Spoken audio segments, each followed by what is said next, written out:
10. 진정한 암.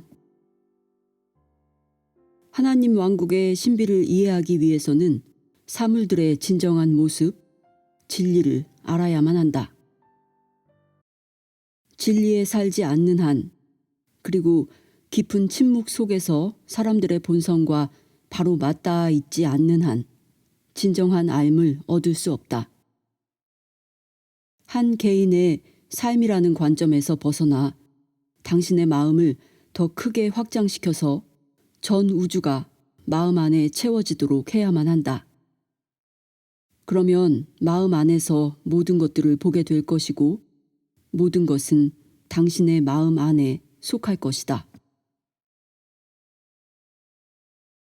11. 바로 지금. 진리에 맞춰 사는 것을 통해 우리는 살아가는 방법을 배운다. 나중이라는 것은 없고 내일이라는 것은 없다. 바로 지금 이 시간부터 당장 그렇게 하라. 혹시 미래에 다가올 일을 두려워하면서 몇 파운드 되지 않는 육신의 안위에 온 신경이 사로잡혀 있으면서 진리가 펼쳐지길 기대하고 있는가? 절대 그런 마음으로는 진리를 펼칠 수는 없다. 진리의 혼이 우리 눈앞에 제시한 빛의 길을 지금 이 순간부터 직접 걸어 나가야만 한다. 그때, 오직 그때 영원한 자유를 보게 될 것이고 그로써 자유롭게 될 것이다. 12. 낙관주의 운명론. 모험과 로맨스와 스릴, 그리고 위대한 것의 성취를 원하는가? 그렇다면 운명론자가 되라. 일어날 일이 일어날 것이다 라는 생각에서 단 한순간도 시선을 놓치지 말라. 그러면 그 일은 가장 최선의 방법으로 일어날 것이다. 긍정적이고 진실하고 좋은 결과의 일어남은 피할 수 없다.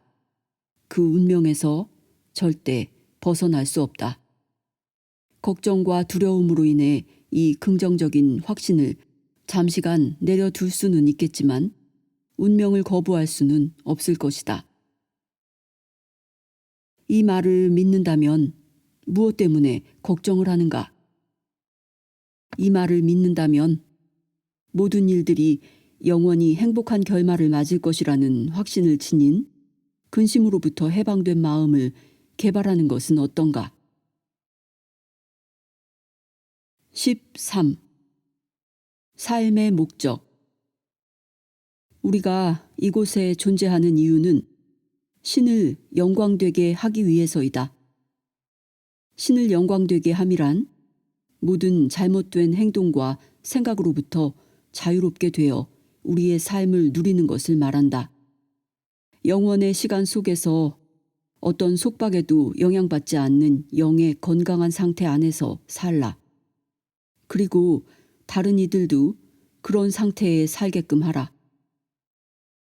당신의 생각은 영원히 좋은 소식들을 전하는 매개체가 되고 당신의 목소리는 영원한 희망과 긍정의 말씀을 전하는 메신저가 되도록 하라. 세상 모든 것의 기초가 되는 영원한 왕국. 그것이 쓰러지고 멸망하지 않는 한 당신에게도 실패와 멸망이란 없다는 것을 깨달아라. 여타 다른 창조물처럼 당신 역시 전능한 존재의 가슴 안에서 깨어났다. 이 반석은 결코 실패하거나 멸망하지 않으며 결코 당신과 분리되지 않는 하나이다. 만약 이 말이 사실이 아니라면 당신은 존재조차 할 수 없다. 그 어떤 것도 무한 공간에서 생겨난 것이 아니다. 14. 우리가 태어난 곳. 우리가 이곳에 존재한다는 것은 지금 그 자체로 증명되고 있는 의문의 여지 없는 사실이다. 우리는 분명 어떤 것으로부터 지금 현재의 모습처럼 자아에 대한 인식을 갖춘 존재가 되었다. 이 어떤 것은 모든 것의 근원이 되는 반석이다. 만약 이 어떤 것의 깊은 심연 속에서 가능성과 잠재성을 지니고 있지 않았다면 아주 작은 생명체조차 존재할 수 없었을 것이다.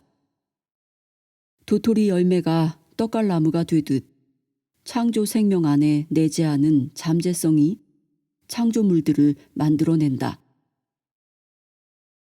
15. 만물의 영원성. 창조물은 창조 생명, 즉 크리에이티브 라이프, 모든 것의 근원이 되는 하나의 생명인 창조 생명이 스스로 모습을 드러낸 것이다. 만약 모든 것들의 반석인 이 창조 생명이 영원하다면 얼마 안 가 사라질 것들을 창조했겠는가? 이 간단한 이성적 추론을 따라가서 그 결론이 어떤지 살펴보라. 아마도 모든 것들의 불멸성과 영원함에 대한 결론에 이르게 될 것이다. 당신은 아마 시작을 갖고 있는 것은 반드시 끝이 있다고 말할지 모른다. 어떤 것의 시작을 생각한다는 것은 그 끝을 인정하는 것이다. 이 말이 사실임을 인정하지만 그렇다고 모든 사물이 하나의 시작을 갖고 있다고 생각해야만 할 이유가 있는가? 만약 하나의 사물이 그것의 모습을 드러내게 하는 어떤 것 안에서 영원히 존재한다는 것이 밝혀진다면 그것의 영원성 역시 증명될 수 있을 것이다. 16. 어떤 것이 우리 눈에 보이게 되는 시점이 그 존재의 시작을 의미하진 않는다. 그것은 단지 보이지 않았던 것이 눈에 보이게 된 것을 의미할 뿐이다. 어떤 것이 잠재적인 상태로 존재하는 것과 모습을 드러낸 것 사이의 차이는 단지 인간의 인지 능력에만 관계될 뿐이다. 17. 무. 이 영원한 반석에게는 모든 것들이 영원히 함께 존재한다. 그래서 만물은 불멸의 반석의 본성을 이루고 있다. 이 세상 모든 것들의 총합은 영원의 시간 동안 변하지 않은 채 그대로이다. 그 총합으로부터 어떤 것도 더해지거나 감해질 수 없다. 이런 결론은 존재하지 않았던 것은 현재 존재할 수 없다는 사실과 무에서부터 어떤 것도 생겨날 수 없다는 사실에 기초한다. 18. 만약 지금 내가 하는 말이 추상적이고 명확하게 와닿지 않는다면 이 진리를 발견할 수 있는 것을 생각해보자. 이 세상의 모습을 드러낸 것들 모두 한때는 불멸하는 어떤 것 안에서 태아의 상태 혹은 잠재적 상태로 존재했다. 그렇기 때문에 그것들이 그 어떤 것으로부터 분리될 수 없는 하나임을 부인할 수는 없을 것이다. 그렇다면 그 누가 불멸하는 반석의 본성을 반박할 수 있겠는가? 그 누가 자신을 그 반석으로부터 분리시키고 자신만의 독자적 행보를 걸을 수 있겠는가? 이렇게 우리가 근원의 존재로부터 하나임을 인정한다면 왜 어떤 일을 하는 데에 근심과 걱정을 하는가?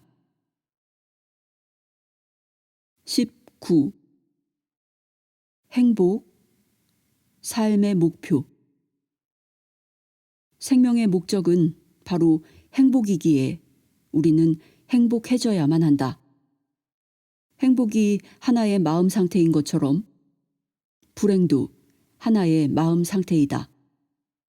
하나는 포지티브, 긍정적인, 또 본래 존재하는 것이고 다른 것은 부정적인, 네거티브, 즉 본래 존재하는 것을 부정하는 것이다. 부정적인, 즉 본래 존재하는 것을 부정하는 것은 긍정적인, 즉 본래 존재하는 것을 부인하거나 부정할 때에만 존재한다. 그렇기 때문에 긍정적인 것이 진실이고 부정적인 것은 본래 존재하는 것을 부정하는 것이기 때문에 진실이 아니다. 전자는 어떤 것, 어떤 상태가 존재함을 말하고 후자는 어떤 상태 혹은 어떤 조건의 존재를 부정하는 것을 말한다. 만약 행복에 대한 관념이 먼저 존재하지 않았다면 행복의 존재를 부정하는 것은 생각할 수조차 없다. 그렇기에 행복은 진실이고 의문의 여지 없는 본래의 실제이다. 불행은 단지 그 긍정적인, 즉 본래 존재하는 행복 상태의 부존재나 결핍의 관념일 뿐이다. 그렇다면 당신의 긍정적이고 운명적 결론인 생명의 관념 안에서 왜 행복하지 않을 수 있단 말인가? 20. 정신적 창조. 마음의 세상 안에서 계속 움직여라. 정체는 죽음을 뜻한다. 긍정적인 생각들에 생명을 불어넣고 긍정적인 생각으로 꺼져가는 희망의 잿더미 위에 불멸하는 새 희망의 탑을 건설하라. 부정적인 정신적 어둠 안에 머물지 말고 하늘의 왕국을 건설하라. 당신이 건설한 하늘의 왕국이 당신을 그곳의 거주자로 만들지 못한다고 누가 말할 수 있는가? 생각 안에서는 비현실적인 것이란 존재하지 않는다. 그런 것은 제쳐두고라도 당신의 기쁨과 행복은 정신적 상태가 아닌가? 21. 진정한 운명. 당신의 존재는 부정이 아닌 긍정이다. 즉, 본래 존재하는 것이다. 다시 말해서 부정문이 아닌 You are이다. 어떻게 당신의 운명이 부정적일 수 있는가? 당신의 실제하는 욕망, 열망, 꿈은 공허하게 돌아올 수 없다. 그것들은 신의 질서 안에 존재하는 것이기 때문에 반드시 실현될 것이다. 믿음을 잃을 이유 따위는 존재하지 않기에 믿음을 잃어서는 안 된다. 마음이 긍정의 세계, 즉 창조의 세계 안에서 머물고 가슴 안에서 상상의 즐거움, 즉 영혼의 자유를 느낀다면 몸과 마음에 안식을 주고 생명력을 공급해서 우리의 젊음을 유지시킬 것이다. 22. 사랑. 모든 것을 정복하는 힘. 신성한 제단의 불이 꺼지게끔 하지 말라. 이 불은 바로 모든 것들을 감싸 안는 사랑이다. 외부의 어떤 행동으로 이 불을 지피는 것뿐 아니라 마음 안에서도 사랑의 불을 지펴라. 이상적인 세계 위에 올려놓은 이 생명의 불은 우리를 박애의 마음으로 인도한다. 그 불이 닿는 것은 무엇이든지 변화시키고 부활시킨다. 이 사랑의 불은 모든 존재와 만물 안에서 신을 자각하게 해준다. 23. 왕국의 비밀. 왕국의 비밀을 이해하고자 한다면 작은 것을 가지고 시작하라. 생명이 모습을 드러낸 이 광대한 우주 안에는 상상할 수조차 없는 작은 것들이 있다. 연못에 있는 물 한 방울을 평범한 현미경에 놓고 관찰해 본다면 육안으로는 볼 수 없었던 많은 생명체들이 있음을 알 수 있다. 어쩌면 그렇게 관찰하고 난 후에 난 이제 이 물에 들어있는 생명체들을 모두 찾아냈어. 라고 생각할지도 모른다. 하지만 너무 섣부른 판단이다. 이젠 더 강력한 현미경 하나를 갖고 와서 그걸 통해 다시 살펴보라. 놀랍게도 편재하는 근원 생명의 아버지, 어머니 원리를 나타내고 있는 더 작은 것들을 보게 될 것이다.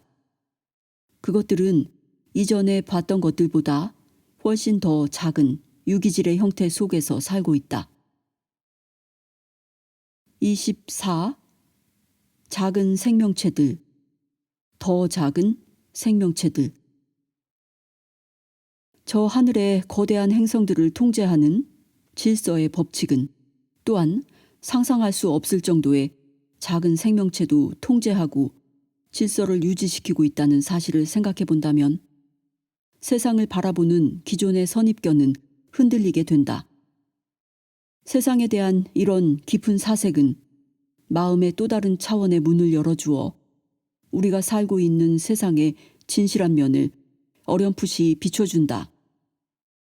세상 이면에 편재하는 하나의 거대한 생명이 자발적인 충동으로 영원히 움직이고 있음을 깨닫게 된다. 그리고 그 거대한 하나의 근원 생명은 세상의 모든 것들을 통해 자신을 표현하면서 자신의 정체성을 드러내고 있다. 25. 하나의 근원 생명.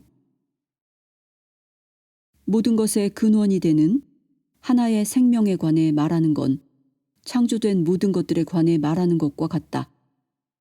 그렇다면 창조물 전체는 하나의 근원 생명에 계속되는 활동이라는 것이 진실이 아닌가? 그리고 근원 생명의 활동은 그것의 다양한 모습들을 통해서 그 본래의 전체성과 모습을 유지한다. 그런데도 우리 인간은 문제가 해결되지 않는다면 어떻게 될까를 생각하며 가슴을 졸인다.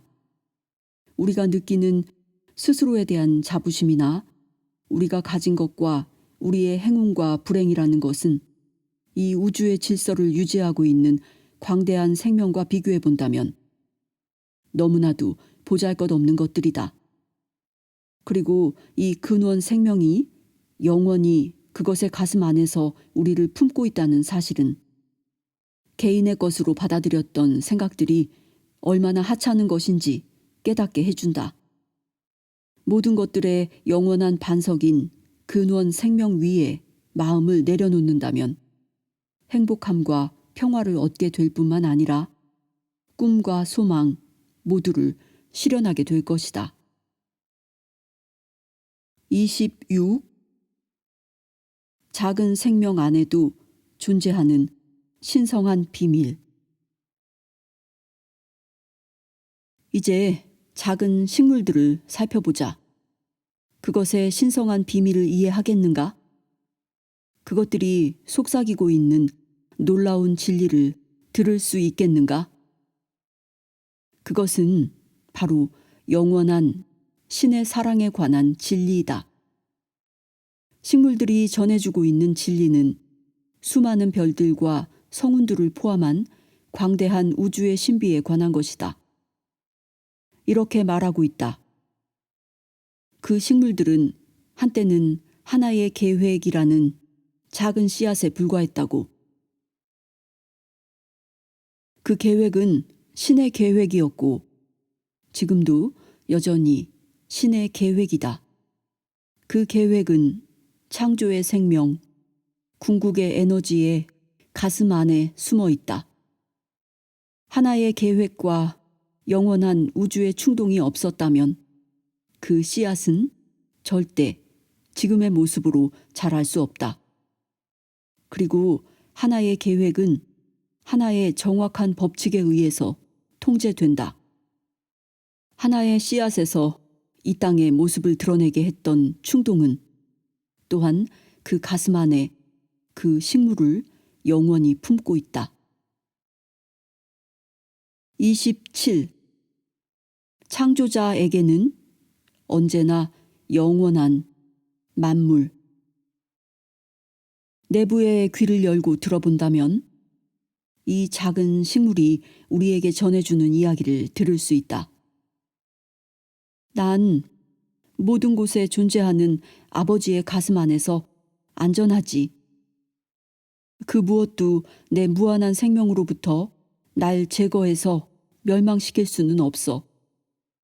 내가 언제라도 아버지의 가슴 안에 없다면 나는 오늘 이곳에 이렇게 나타날 수조차 없어. 당신이 나를 볼 수 없을 때조차 여전히 아버지에게는 모습을 드러내지.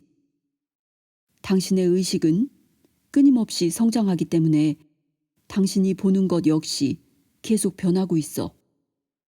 그래서 당신의 변화하는 시선에는 난 나타나기도 하고 사라지기도 하지만 불멸의 현현자, 즉 창조자 앞에서는 난 언제나 모습을 드러내고 있어. 28. 조화와 질서의 법칙. 이제 나를 통해서 저 거대한 행성들을 봐봐. 그것들은 모두 같은 이야기를 하고 있어. 조화와 질서의 법칙은 가장 최상의 법칙이라고.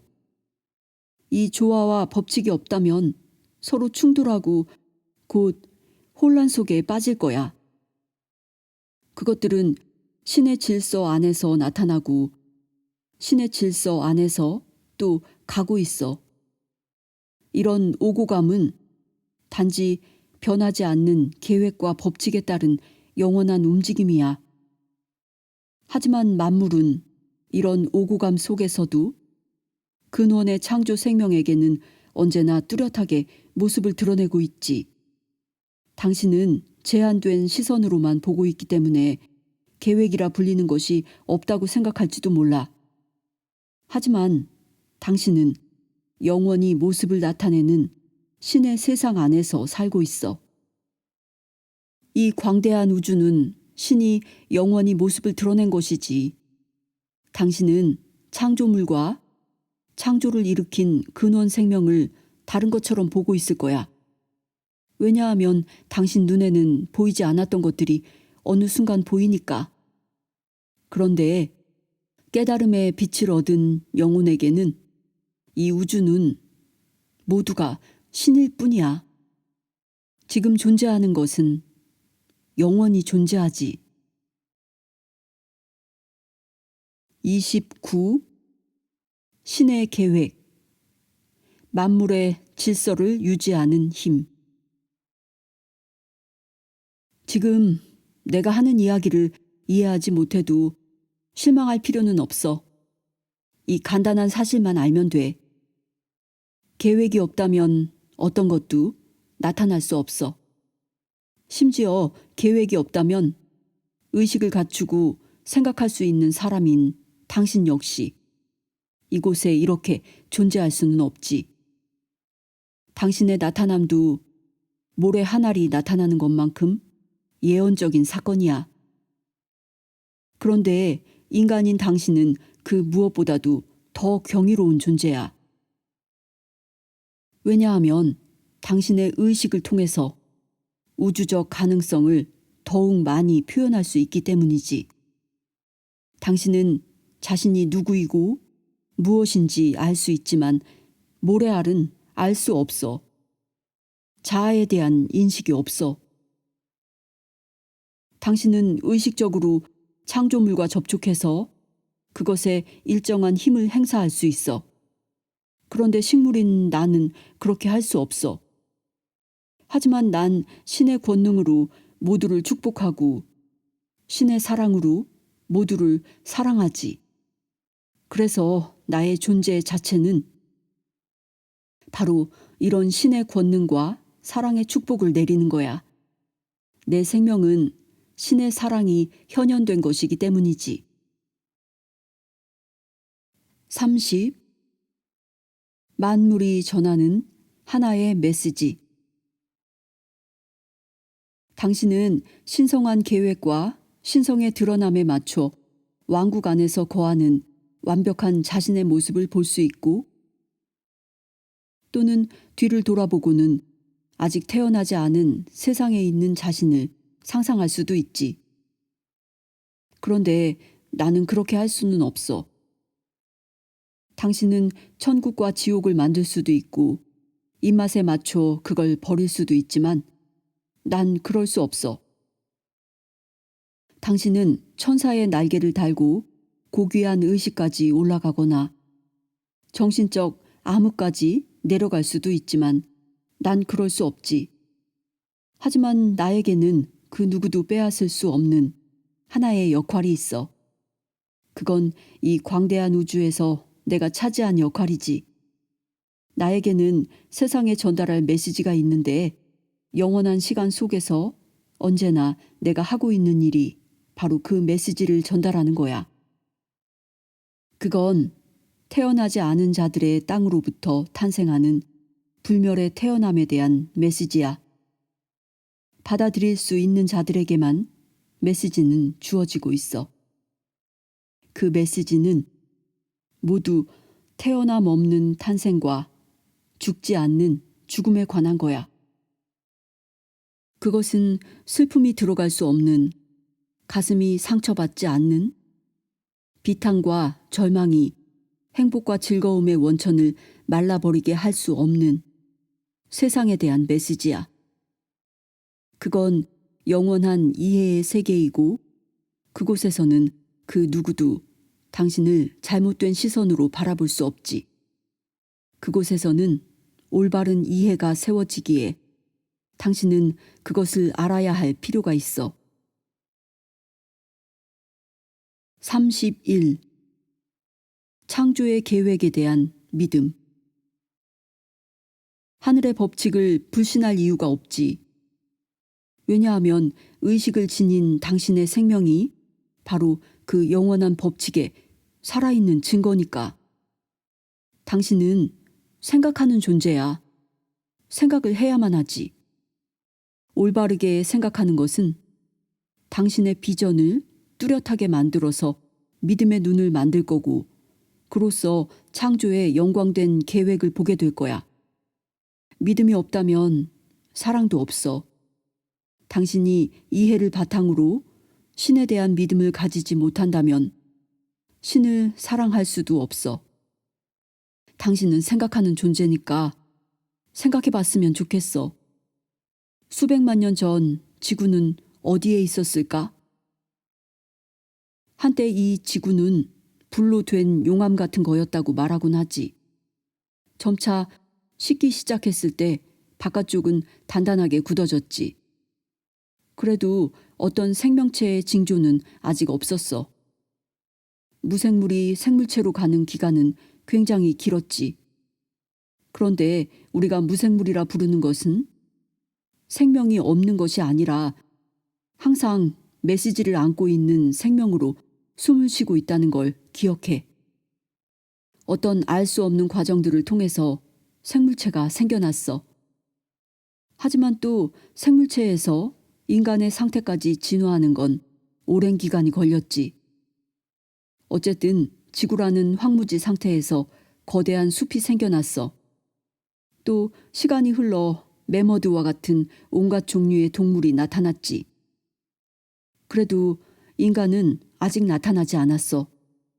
또 오랜 기다림의 밤이 흐른 후에 의식을 갖춘 생명, 즉 인간이 드디어 지구에 나타난 거야. 오늘날 볼 수 있는 인간의 모습과는 다른 형태였지. 하지만 어떤 형태로 나타났든 인간의 모습은 신의 모습을 따라서 만든 거야. 뿐만 아니라 모든 존재와 모든 것들은 신의 모습을 따른 거야. 왜냐하면 궁극적인 신은 말이지 모든 계획들과 모든 가능성들과 세상에 모습을 나타낸 것들 그 모두를 포함한 전체이기 때문이야. 33. 필요 그리고 공급. 그런데 무엇보다 주목해야 할 점은 말이지 창조물이 생긴 것처럼 그 창조물에게 필요한 것들도 함께 주어진다는 거야. 그래서 창조물들은 알맞은 환경 안에 놓였어. 신성한 계획 속에서 그것들에게 필요한 것들은 항상 함께 만들어지지. 인간의 출현과 함께 옥수수며 곡물이며 그 밖에 채소들이 나타났어. 마치 항상 보이지 않는 시간의 통로를 통해 언제나 기다리고 있었던 것처럼 말이야. 그것들의 발소리는 아주 조용했지만 눈에 보이는 단계에서는 인간과 함께 갑작스럽게 등장했지. 그리고 또 기억해야 하는 것이 있는데 필요한 것이 주어지는 건 단지 물질적 삶에만 국한되는 것뿐은 아니야. 그래서 인간의 정신적 삶을 영위하는 데에 필요한 것들도 마찬가지로 주어졌어. 인간의 열망, 영감, 발명, 재능, 그리고 성취와 같은 것은 인간과 함께 진화의 길을 걸어가는 중이야. 인간을 이 땅에 출현시킨 내적인 충동은 또한 그것의 시기적절한 필요에 맞춰 필요한 모든 것들을 가져오지. 이런 우주적 계획에 대한 비전을 볼 수 있을 때 인간은 왕국 안에서 거하게 돼. 그때 인간은 더 이상 불확신의 세계와 죽음의 계곡을 맴돌던 발걸음을 멈추게 되는 거야. 34. 인간의 노력. 허상. 그동안 인간은 자신의 노력으로 성취와 결과들을 이뤘다고 생각하면서 그 열매들을 자신의 공으로 돌렸겠지만 이렇게 우주의 계획을 비로소 깨닫게 되었을 때 자신이 이룬 일이라는 생각은 진실이 아니었음을 깨닫게 되지. 인간이 스스로 한 건 아무것도 없는 거야. 심지어는 손가락 하나 들어 올리는 일마저도 자신의 것이라는 인식으로부터 집착이 생기지. 집착으로부터 잘못된 책임관념이 또 생기게 되는 거야. 하지만 주거나 가지라고 허락된 것이 아니라면 인간은 그 무엇도 주거나 가질 수 없다는 것이 진실이야. 35. 상응하는 결과. 인간 모두는 자신의 그릇에 따라 받아. 인간들 모두는 그들이 진리에 머물 때 자신의 우주적 교감에 따라 받을 수 있는 것들만 받지. 우리 모두는 받을 수 있는 것들만 받지. 우리 모두는 자신의 것을 끌어당기고 있어. 아버지, 어머니, 형제들, 누이들, 친구들 모두 다 이곳에 끌려왔지. 이들은 모두 하늘의 아버지에 의해서 당신에게 보내진 사람들이야. 당신이 신성한 계획과 조화를 이룰 때 그들은 당신에게 조화와 평화를 가져와. 그래서 언제나 당신의 마음이 조화롭고 평화로운 채로 그들을 만나야만 해. 부조화와 마찰이 있는 곳에는 신의 진리는 거할 수 없어. 36. 진정한 자유. 세상의 방식들은 당신의 잘못된 생각의 방식이지. 당신은 세상의 방법과 당신의 사고의 목적을 맞추기 위해 계획하고 노력하지만 성공하지 못해. 항상 둘 사이에는 어떤 틈이 있어. 조정해야만 할 어떤 것이 있어. 부조화를 만드는 건 포기해야만 하지. 신의 길로부터 당신의 마음을 벗어나게 하는 방식은 모두 잘못된 방식이야.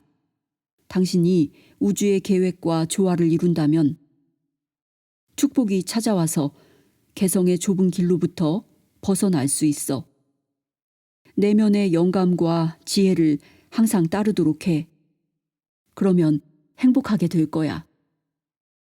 외부의 어떤 상황도 당신의 정신적 영역을 침범하고 구속할 수는 없어. 정신적으로 자유롭다면 진실로 자유를 찾게 될 거야. 당신 내면에서 찾은 자유는 바깥 세상의 장애들을 모두 제거해버려. 이 진리를 알고 이것에 맞춰서 살도록 해. 자유와 희열의 느낌이 당신 안에 머물게 될 거야.